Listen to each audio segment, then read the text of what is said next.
2005 Nissan Frontier front shock removal.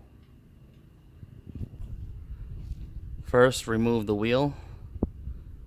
Actually, before that, jack the vehicle up, put it safely on jack stands, then remove the wheel. Spray some penetrating oil on all the bolts you're going to be removing, 3 on the top of the strut assembly, some on the bottom 1 bolt holding it in, and then some here on the sway bar end link, and that's the first step into removing it. So you got to get the sway bar link out of the way, which is a 19mm to hold the back side, and this side you can use a 17 or an 11/16, and I recommend getting an impact, and we'll take that off and go on to the next step.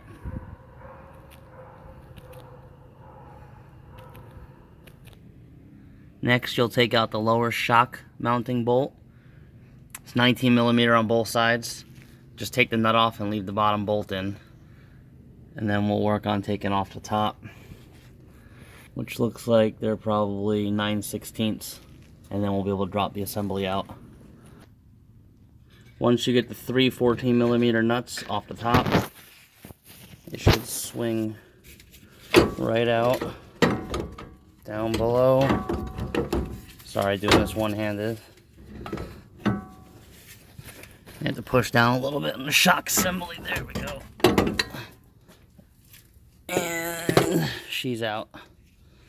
Installation goes the reverse.